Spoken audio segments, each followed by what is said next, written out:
and welcome to Comic Book Day number 7. I'm Joe, and this is where I show you what I picked up, all the new comics I got this week, and also I kind of just talk about comics in general. And today will be a special episode, because at the back half of this episode I will have my first ever guest star.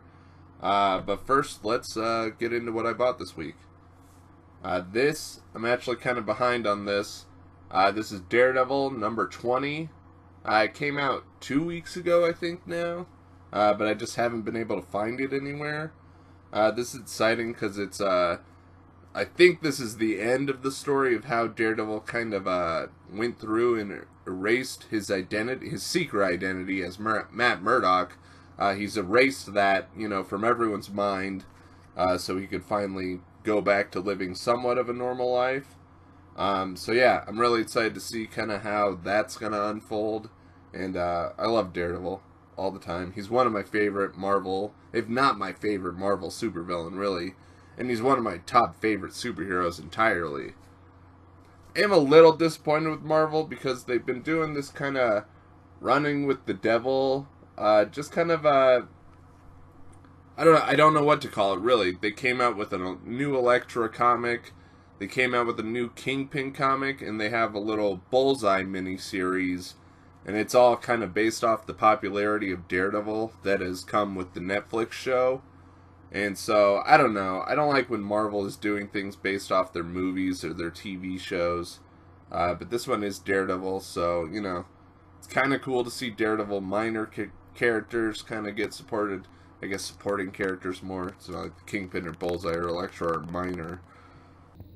Alright, so this is some of Daredevil's artwork. I've really been liking this. It's kind of, I really don't know what kind of style to describe this as. I've liked the way Daredevil specifically kind of has been drawn.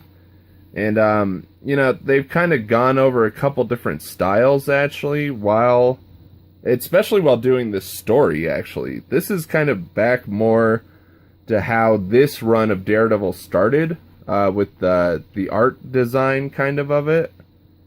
Well, there's a classic fight scene for Daredevil. Yeah, I don't know, I like this, I like this artist. I'm not actually sure who it is, but I like, it has kind of that pixelated kind of dot art look to it. I don't know that it shows up that well here on camera, but there you can kind of see it.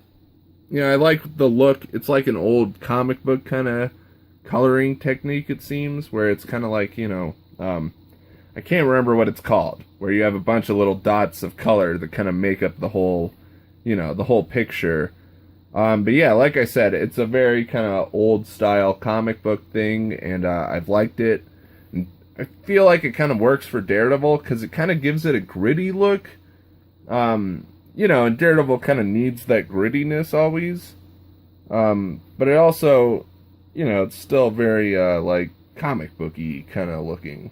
I don't know, I think it's good. This is Kill or Be Killed, number 9. Yeah, this is a really good comic. Oh, obviously, it's been nominated for 4 Eisner Awards now. So that's cool. That's good to hear. I really love Ed Brubaker, and I like Sean Phillips, the artist on this a lot. This story's really interesting. I don't think I've ever talked about it before, actually. It's about a guy who, it's been a while since I read the first issue now.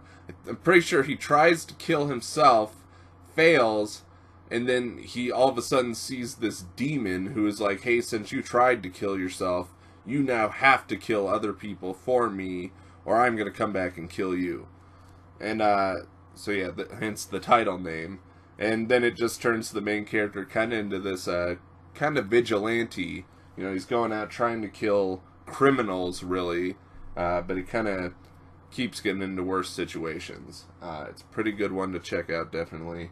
And what's cool, at least the couple different series that I've read, both the Fade Out and Kill or Be Killed, they're both by Ed Brubaker.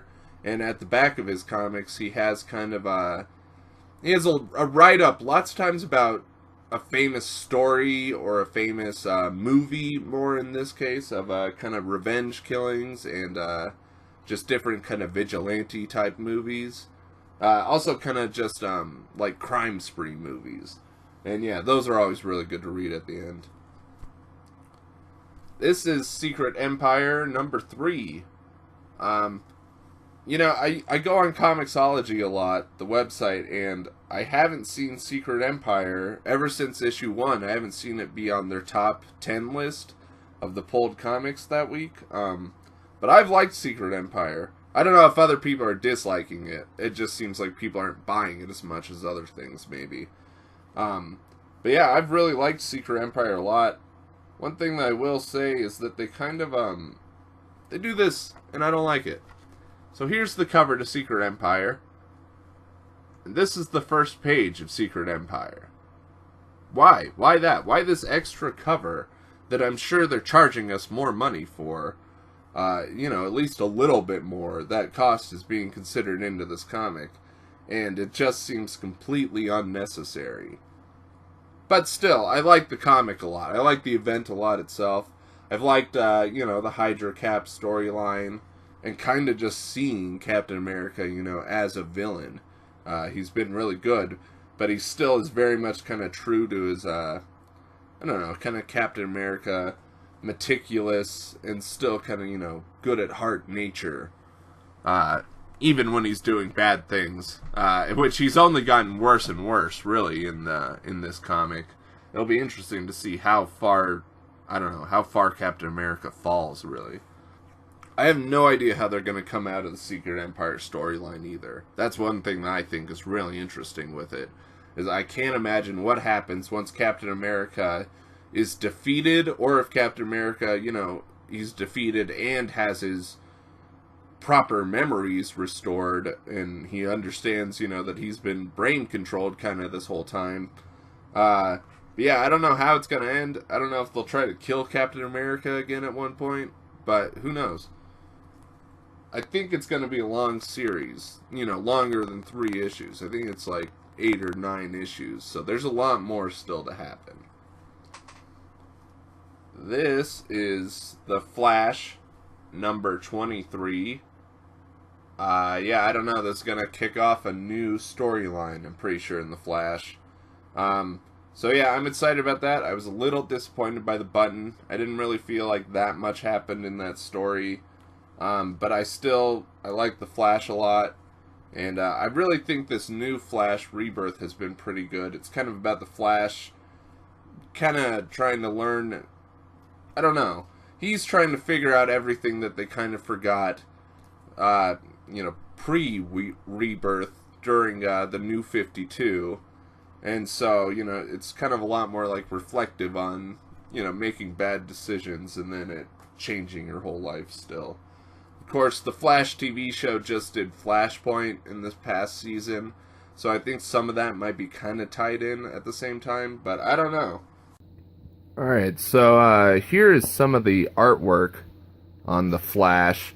I don't know, I went kind of back and forth on this art for the Flash. At first I didn't really like it too much, but you know, now it's been about 20 issues with this kind of art, this same artist entirely, and yeah, I've really kind of grown more attached to it.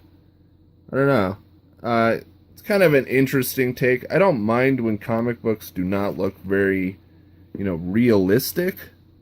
I think sometimes it's kind of a benefit. You know, you are reading a really kind of fantastical story that can't happen. So I think it kind of, you know, lends its credit to not being totally realistic looking, because it's not ever going to. You know, we don't have superpowers, so they don't really need to look like they're realistic, I think. And this is Spider-Gwen number 20. I like Spider-Gwen a lot. I like the character a lot. I really like, you know, I showed off the art before, I think, in the last time I got a Spider-Gwen issue. This one's going to introduce her own, you know, she lives in a different universe than the normal Marvel universe. So yeah, this is going to introduce a Wolverine character. And I don't know. They kind of do gender swaps lots of times. I just kind of flip through though. It looks like Wolverine still stayed a man. Alright, I teased it at the start of the episode, but here is my special guest, Jeremy. What's up, guys? You know him from this channel. Yeah. So I've been staying here with Joe for a few days and checking out all the local comic shops. I don't really collect comic books much, but I wanted to get this Spawn, what do you call it, volume. Yeah, it's the collected, I don't know, graphic novels. Yeah, and it's basically the first, like, 6, that's not a good page to open to. The first 6 comic books in the series. And on actually reading it for the first time through, I noticed that Spawn is really emo. like he's like, now there's darkness in my soul, and like, saying all this stuff. The comic book shops, though, are so much better here than Arizona, since we actually have them. I don't think there's a comic book shop like near where I live. Probably one in like Phoenix. Yeah, Phoenix. There's a ton. Yeah. Yeah. Now there's a lot of comic book stores kind of around here. I think there's 3 still in Fort Collins. Yeah. There's definitely 2. I was surprised to see one in Windsor. Yeah. Yeah, there's one in Windsor, and there's 2 here in Greeley now. Yeah. There's one, maybe we should walk down to it sometime. There's one right down the street from us downtown. Yeah, just check it out, kind of, yeah. But, yeah, that's all I've got. Alright. Yeah. What'd you think of Grand Slam? We went to Grand Slam. Oh, yeah, Grand Slam was awesome. They had a lot of cool action figures and stuff, too. Yeah. Shit ton of graphic novels, in that area. Yeah.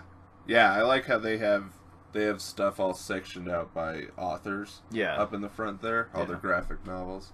So that's cool. Yeah, so if you guys are in the Greeley area, fucking check them out. Yeah, definitely. Come to Joe's house. Don't do that. Sleep on his couch. Alright, and that's been Comic Book Day number 7. Thanks to Jeremy for being a special guest. And thanks to everyone for watching. And make sure to go and hit the like button, subscribe to the channel, and leave comments. I don't know, tell me what I should read. I don't know. Jeremy? Do you have anything? Just have hand symbols. Why have my hand up here? I talk with my hands, especially on here. Alright, see you guys. See ya.